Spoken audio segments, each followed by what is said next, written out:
Lian. Hey everyone. Hi everyone. So sorry about that. Okay, we're back. All We're right. back. It's Woo! total And it should be do fixed over. now. Yes. Namaste. Let's go for it. So again, I'm gonna hand it over to Susan and Lian. Thanks, y'all. Thanks for your patience, everybody. I'm Lian Dolan. I'm so happy to be here with Susan Priver. She's my teacher. If you're a yoga house person, you might recognize me from the Thursday noon class, or usually when you're all coming in for Susan's 5:45 on Friday, I'm the one you're stampeding over because I'm leaving the 4 o'clock Friday class. But Susan, it's such a privilege to be here tonight. Thank you for having me do this. Congratulations on the book. And oh my God, thank you for doing this, Lian. Oh my God. All right, so we have some feedback. You know what? If our audience could let me know, is the feedback on Lian or Susan? It sounds like it's on Susan. Susan, how are you feeling today? How's it going? How am I feeling today? I'm really I was nervous about the technology. Oh, shoot. It's affecting me. Okay. All right. I feel like in a total echo chamber, but yeah, I was a little nervous, but I knew I'd be in good hands. Oh my God. What do I know. do? So, okay, I'm going to just troubleshoot a little bit here based on some suggestions and my previous knowledge. If anybody else in your room has like a screen open, they may have another microphone open, or they have laptops open, they should shut. Yeah, get rid of both of those. We have 2 phones in here. Get rid of the, yeah, my friend has the phones on. Okay. Oh my God. And then, Susan, is your browser Google, or are you on Google? Are you I'm on Chrome? I'm on Chrome. Okay, that's usually the best. Do you have headphones or earbuds of any kind that we can plug in? I don't have any headphones. Okay. But you got rid of all of the other videos going on? Do I have what? You got rid of any other live streams going on? Like say you were streaming this on 2 devices, you closed one of them? Yeah, 2 phones in here, they're gone. Okay.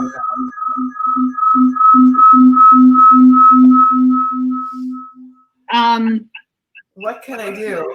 Well, Is there anything? I guess you could completely reconnect one more time. What do you think, Max? And then I'll just vamp. Yeah. Stream live, and I can tell everybody how much I loved your book. And I'll just vamp, and you try reconnecting one more time, so we can get this. Okay? Yeah. Is that okay? Does that sound good? So we're gonna go on. I'm gonna stay on. You're gonna disconnect, close out of the podcast, and then reconnect to this link. How do I just close it? Just close it. Say goodbye to us, and okay. Awesome. All right, Thank you, everybody. Lian. Okay, we're gonna get Susan back. I know this wasn't really what you expected, the one-woman show, but I do feel super obligated because I was so privileged to be one of the first people to read Susan's book, Dancer Interrupted. And you can see that I loved it because it's got the signature Post-its. And I don't want to get too excited, but look, one of them just says, bossy. So when Susan comes back, and I'm sure it's going to be great, we're going to talk about how she auditioned for Bob Fosse. It's one of my favorite anecdotes in the book. But she was chatting with John, who happened to be our editor, and we were all waiting for class one day. And yeah, Susan should try reconnecting with her phone. Lisa Brewer, that's an excellent suggestion. So if anybody, I don't have Susan's cell number, so if anyone wants to text her that would be great. The link to buy the book, I think the Vromans people are going to put that up, Michael, in a second.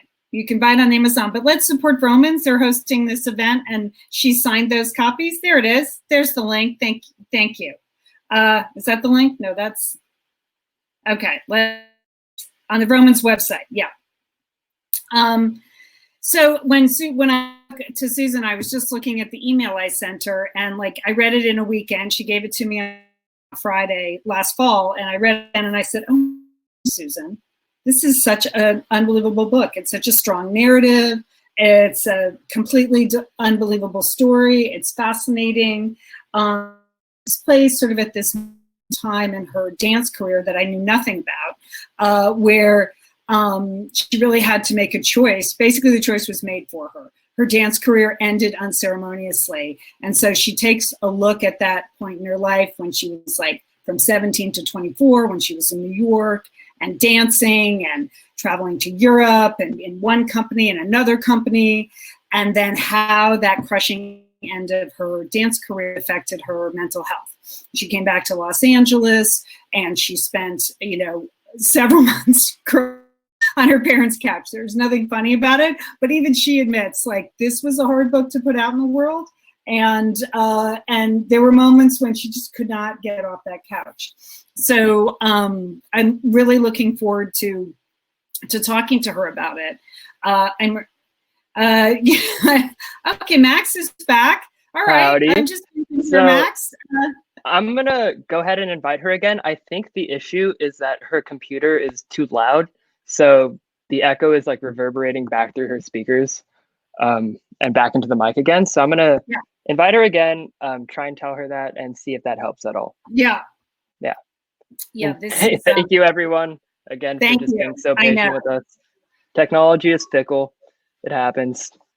Yeah, you see now there's the button for Buy Dancer Interrupted. That's at Vroman, so you can buy that. I know she's happy to. Okay, I'm on. They can hear you. All right, you guys, I'm on. Can you hear me? Yeah, we can hear you. Okay. What? Woo! Okay. All right. Awesome. Okay. Is this better, the sound? 1,000 times. Okay. 1,000 times, Priver. Okay. Congratulations. We did it. All right, we're starting anew. I just gave them a synopsis of the book, though. So, a lot of the work is done. I'm kidding. People want to hear from you, Susan. Okay. So, all right, let's just start with, I was going to start with how are you in this pandemic, but I think tonight is pretty much par for the course for the pandemic. So this is not great for me, being online. This is really hard for me. You know what, though? Your students have really missed you. So I guess what we want to know is, have you missed us, Susan? Oh, my God. I have missed you guys so much because I'm an in-person person. Clearly. And I get energy from you guys and I get your good vibes. Even if you're in the midst of healing, I still get it. So I do miss everybody. Even if I don't have personal conversations with them, I miss them. So thank you guys for me. Can you do me a favor? There's a tiny bit of echo. Can you turn the volume on your computer down to the lowest amount you can do it so that you can hear me? How's that? Okay, that's better. So great. Okay. Got it. Okay, so let's just dive in. Like, this is a memoir. It's about a very personal time in your life. I mean, you really went through it with this. It's revealing. It's well written. It's a strong narrative. It's about heartbreak and your dance career. What made you want to sit down and write a memoir? I think I always had the idea to make some shape out of these experiences, but didn't have the tools or the time or the wherewithal. And I think just being alive on the planet, you want to create some meaning for your life. And I think this experience of my life kind of made me who I am and helped me make some good decisions because I've made such bad decisions in my life. I think I wanted to make some meaning in my life. I really think that's what it is. And I enjoyed the process of writing, even though it's so difficult. I did enjoy it. Was it something that you had thought about for years? Like, someday I'm going to sit down and write that memoir? Or did you reach a point where you're like, oh, you know what? I'm ready. And this is the period of time I want to examine. Was this a long thought out project or kind of a wild idea? I think it was more when I was having some of the experiences that were very traumatic to me later on, especially the one bad relationship that I had. I said, one day this is going to fuel me to either write or I can use it as an actress, one or the other. And I'm very glad that I was able to encompass that in the story because it really affected me in a very deep way. learning why I was drawn to a man who really abused me. I mean, or emotionally abused me. And part of it was drawn in with the ballet stuff. Okay. All right. So let's take people to where sort of the book starts and where where a lot of the action takes place is during this time in your life when you're super young. Like you go to New York to dance. It's basically like 17 to 24, 15 to 24. Can you set the stage for us a little bit? Like what dancing meant to you at that time and what it felt like when you were on stage and in the music? I think that going back to giving meaning to one's life, I really connected at a very young age to music. And I connected to expressing fully through my body at that time. And it was the only thing that made me feel comfortable in the world. And building a technique was hard, but it was a wonderful process. It's just that along the way, perhaps I lost who I was without that.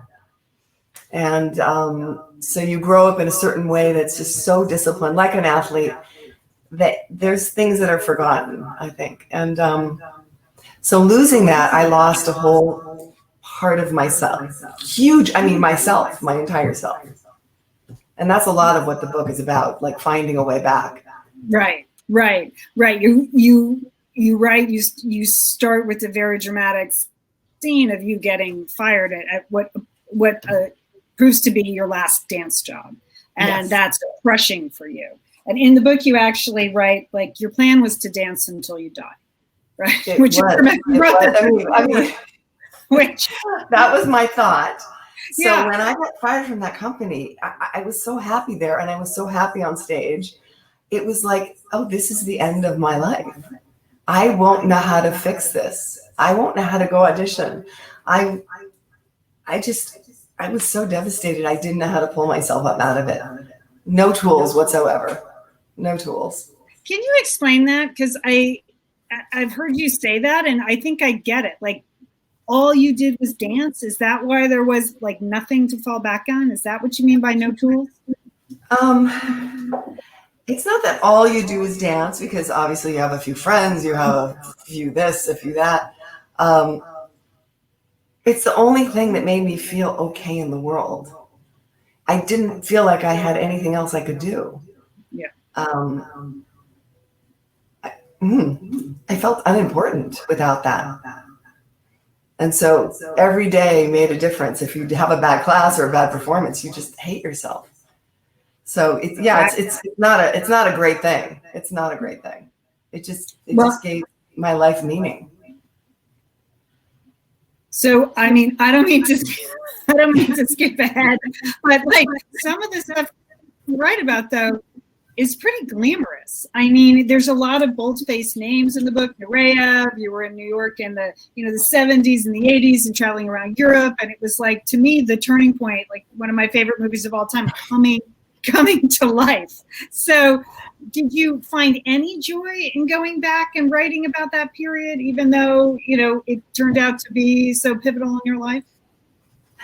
I found joy in the creating of anything. I find joy in creativity. So I had to create every scene. It's not like a reality show. No. I had to go back and recreate what I saw, what I felt, what it was to walk down those hallways at Juilliard and to see Nureyev, what it was to see those kinds of people in the same building as you, taking class nearby. So I had to recreate it.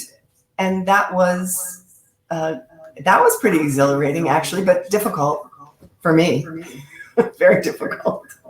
Well, the book's narrative, it really reads like a novel. That's why I asked, because it's kind of a page turner in this really unexpected way. The structure is wonderful, and you're sort of going back and forth between time very successfully. And I guess that's why I just got caught up. Well, my editor, John Thurber from Yoga House, helped me a lot with that. He wanted to contextualize the whole thing. But the workshop that I joined, the teacher, who was quite a good teacher, said, okay, I see you're going to kind of have a memoir here. Write it like a novel. I want it to be what's going to happen next. What's going to happen next? It's the only way you pull an audience in. So I tried to create scenes with characters, with people obviously I knew, and how I felt within those scenes. So that's kind of how that went. And certain scenes were so memorable to me; they were just there. Okay, now I'm going to ask about the Bob Fosse audition scene because I mean, we're going to get to the crushing end, but I mean, that scene, I was like screaming when I read it. You sort of unexpectedly went to an audition for dancing and performed, tell the story, in front of Bob Fosse and Gwen Verdon. What happened? Okay, well, no, somebody dared me to go. Some dancer from class dared me to go because he liked tall ballet dancers, and I was never a jazz theater dancer. I was completely trained as a ballet dancer. So I waited in line outside of whatever street on Broadway it was, in the cold, number tag, the whole thing. Got in and got all the way to the end of the audition, and then I had to sing. So It was a doctor, wasn't I it? see these dancers pulling sheets out of their bags, and I went through like, oh my God, these dancers sing too. What am I going to do? And so I sang Happy Birthday because I didn't have a song, and I couldn't think of a song, and I didn't sing, and it was so humiliating. But it was a great experience because Bob Fosse was just so mercurial, and he was sitting there with Gwen Verdon, who was so kind to me. She's like, "You're a beautiful dancer, darling, but Happy Birthday is a terrible song for an audition." Like, I mean, how am I supposed to know? You sang Happy Birthday to Bob Fosse. Forgot. I know. He was very quiet and in his black outfit and just, sitting there. Yeah, very exciting. I know. And I danced with his daughter was in the Cleveland Ballet. Okay. God, now I can't think of her name, but she danced 1 year with me when I was in the Cleveland Ballet. Okay. All right. So that there are more anecdotes like that. There's some wonderful stories in the book. So you see the by Dancer Interrupted. There's the toggle you press for that. But let's talk about when you went back to California. So you lose your dance job, you go back to California, you're in your parents' house again, which must have, everything about it was disorienting. How do you describe that period in your life, Susan? Well, I actually went to New York first, because that was my first home. Okay. And everything terrible that can happen to a young woman in New York that's feeling lost happened to me. Like the weirdest dates. I mean, I just had my feet were not on the ground. So I thought, well, I'm losing my mind. I better go back to my parents. They'll help me. Stupid decision. So I get back to my parents, and they're just like, "We told you so. You should have gone to college. You were never good enough." And I just got more and more depressed, and I gained weight, and I never left that couch. I didn't even really watch TV. I just did crossword puzzles all day. I couldn't get up. So it was a very, very, I call it my spiritual death. It was incredible spiritual death. It was like, oh, I may as well just die. Like, what's the point of anything? So that was part of like not having a self without this identity. There was no self left. So I had to work on that very hard. I think when I remember when I read the book, I remember thinking how applicable your story was to so many people in a creative field. And we have so many people in Los Angeles that have gone through the acting or the writing or the directing or the filmmaking and then kind of got chewed up and come out the other end. And I think it's one of those, paths that even if you have some modest success, it's not good enough and you're never good enough. But, if people are listening and they had that experience, where do you think you fit into that? Is that how you felt? Did you have lessons coming out of that? The lesson of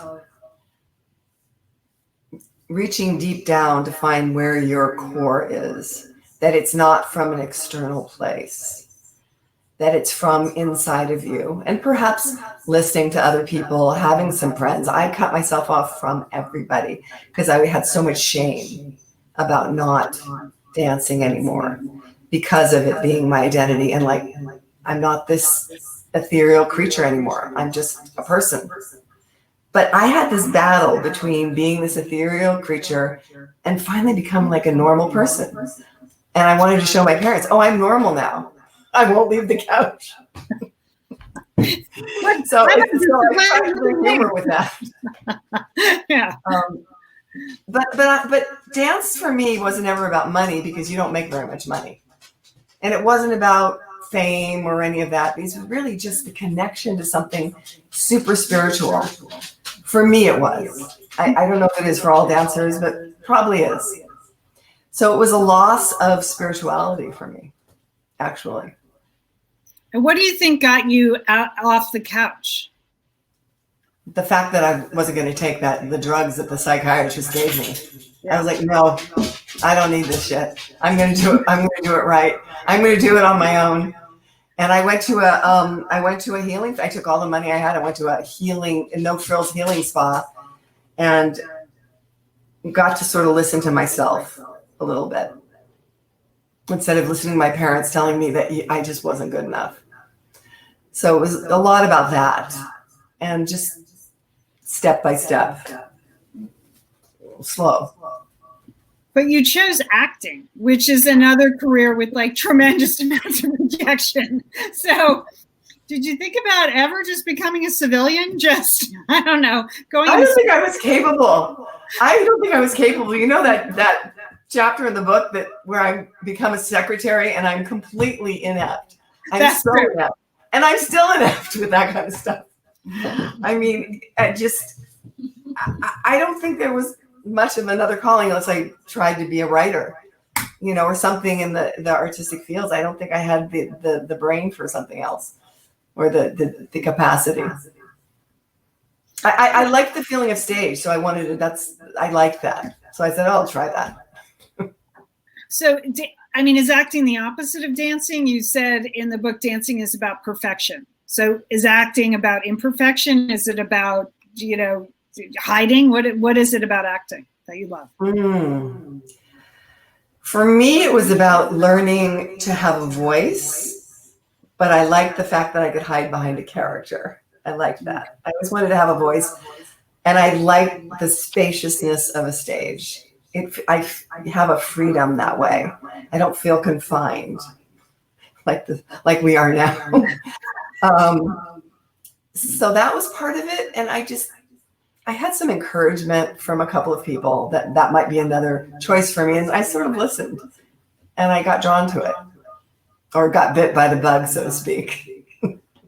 And was auditioning for acting roles, was it a different experience for you than dancing? Were your expectations different? Like, how did you manage? I didn't have a lot of auditions. I didn't have an agent for a very long time. I still had to really work on myself because I had no confidence in anything. So when I did audition early on, I probably was terrible because I had no confidence. I couldn't walk in an office and feel like I was okay. I was like, shoot, I got to hide behind something. Or I've got to dance or something, but I didn't want to dance anymore. So it was very difficult in the beginning for me because I had zero confidence. And it just took time. It took, for me to become an actress, it took time to be on stage. And that gave me some confidence as a human. We have a question from Lisa along this line. She wants to know if acting and dancing kind of get you to the same place on stage. Is it just different tools to go to the same place?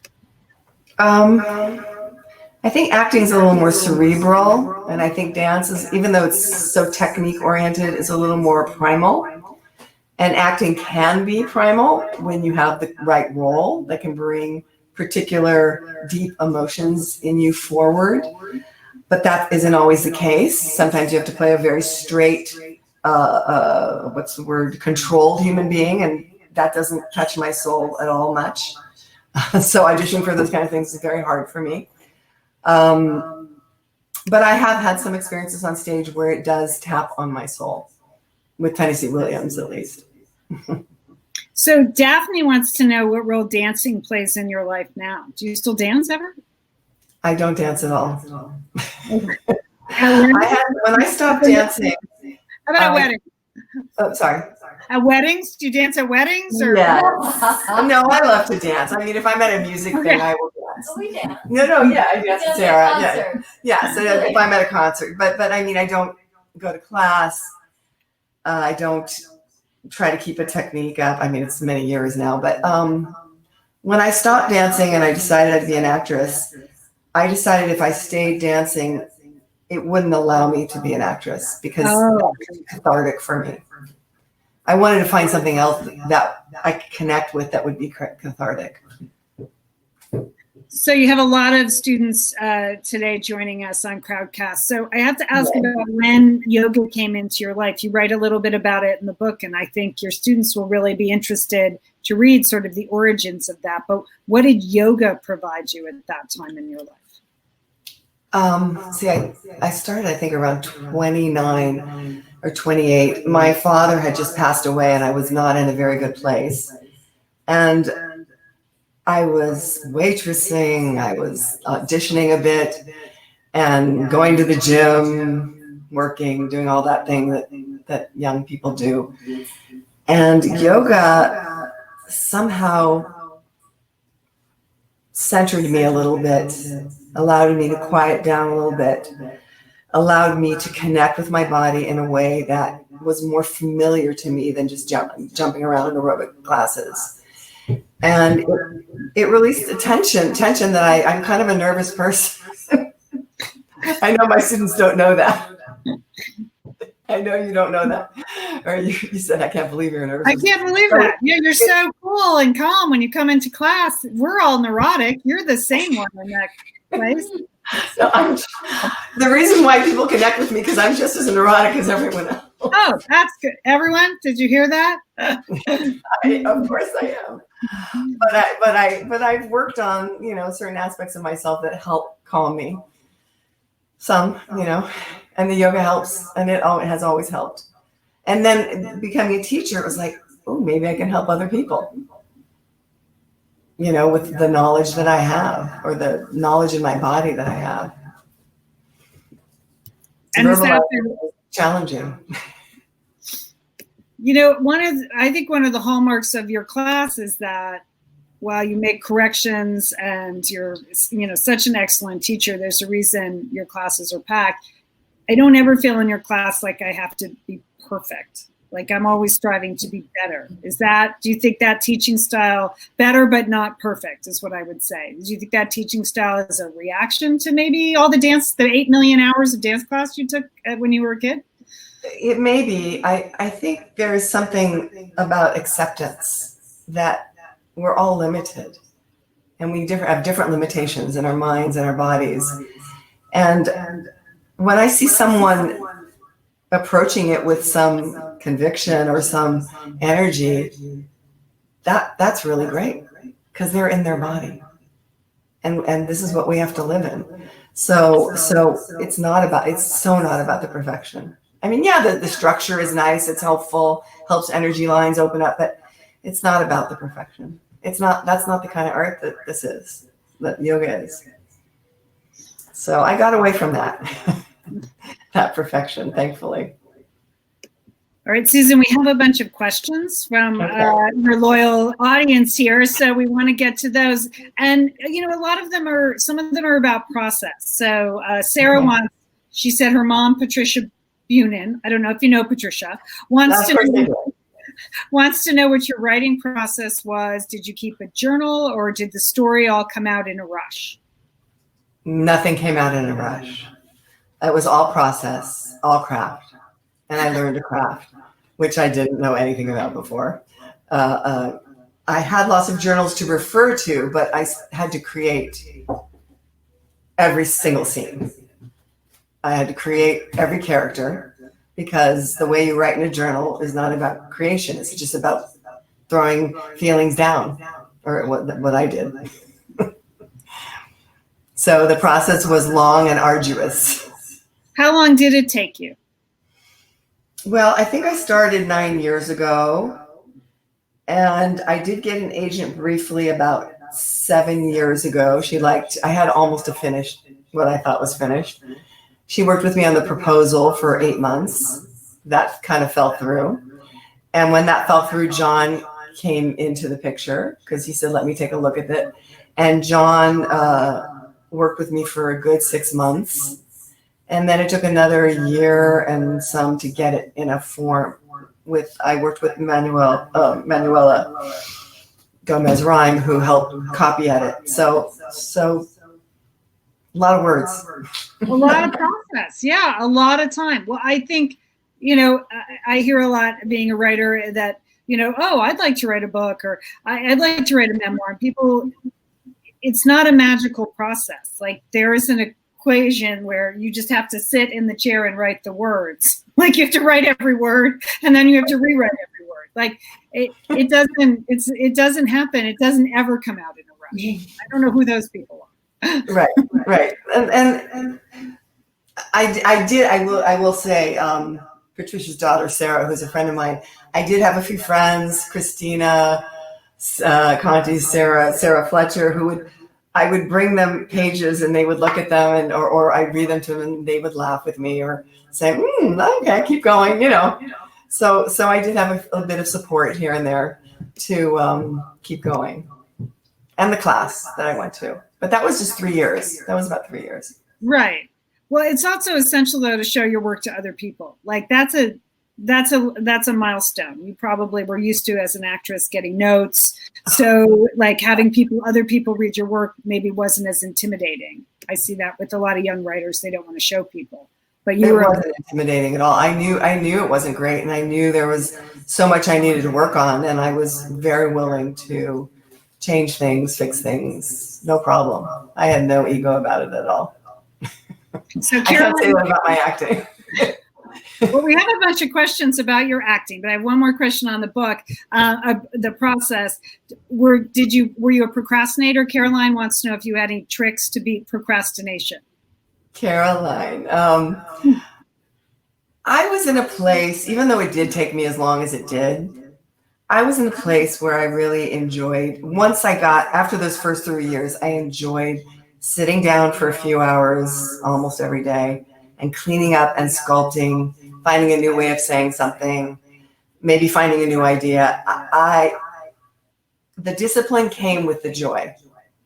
In the beginning, I had to really pound those 10 pages out every week because it was so hard for me. And then I started to enjoy, I think, more the sculpting than anything, of creating, making it better, making it sound better, making it feel better. So I enjoyed that. And that didn't take as much discipline. All right, a couple of questions about your acting. So Reparata wants to know which Tennessee Williams character was your favorite. Is that an inside joke? Reparata. Well, Reparata saw both the ones that I did do. I loved both of those characters. I loved Myrtle in Kingdom of Earth, and I loved doing Blanche. Blanche was just like, I was a little old to do it when I did it, but it was just such an incredible connection to Tennessee's material. I think I've connected with his material for a very long time before I was even an actress. So I both of those. I can't even pick. I probably Blanche. Okay. Okay. You said, well, Billy he saw you in Streetcar, Billy Field, and he wants to know, what about the character of Blanche made you want to do that play? What about the character? Yeah. Oh. Her deep vulnerability, which is and sort of insecurity, a need to lean on other people or men for her sense of self. It's a little old-fashioned, the character, because she's not a real strong woman of today. And even though I may come off as a very strong woman of today, her deep part of herself is very close to me. I'm almost on the verge of a breakdown every day. I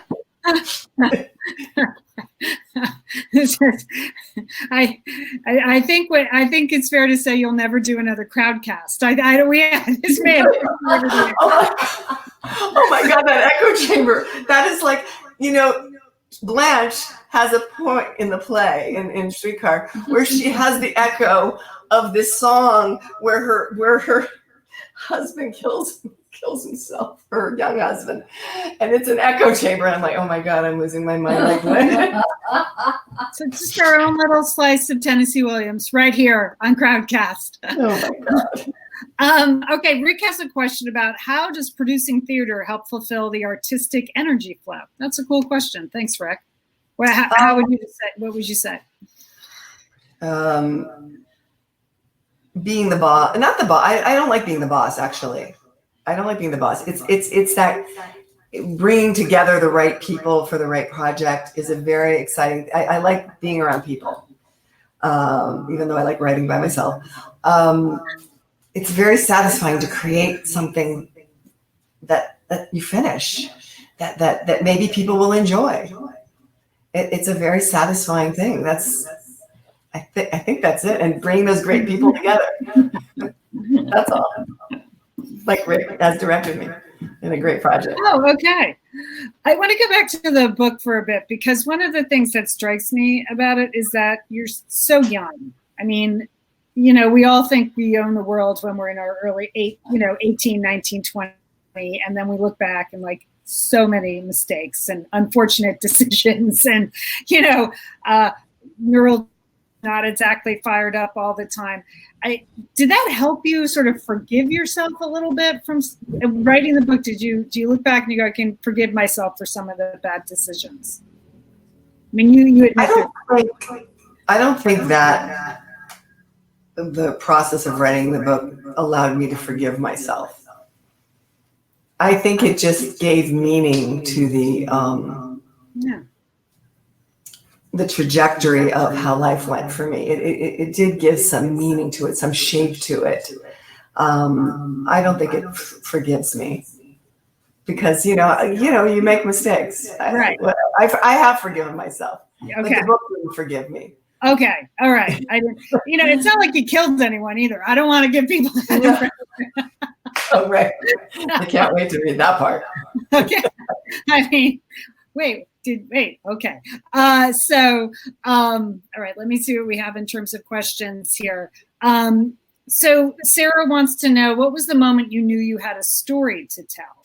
Like, was there a time when you're like, I have to get this out now? Was there? I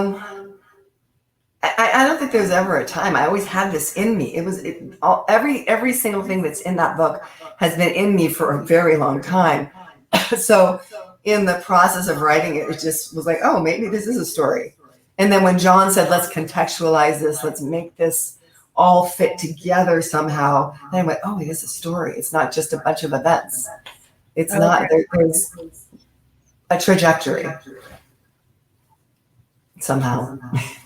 All right. So Lisa wants to know, and this is, you said to me several times when we talked about the book and doing this. I mean, we were supposed to do this in March, and here we are in July. You said to me several times, I'm not a writer. I'm not a writer. And I was like, yes, you are. Yes, you are. So is there another writing project? Are you writing something now? No.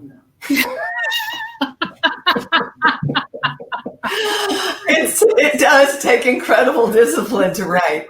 And I have a couple, I'm rehearsing a play online. I'm reading a lot. Okay. And I want to read your book next. Okay. I have a couple of things here, but I want to read Satellite Sisters next.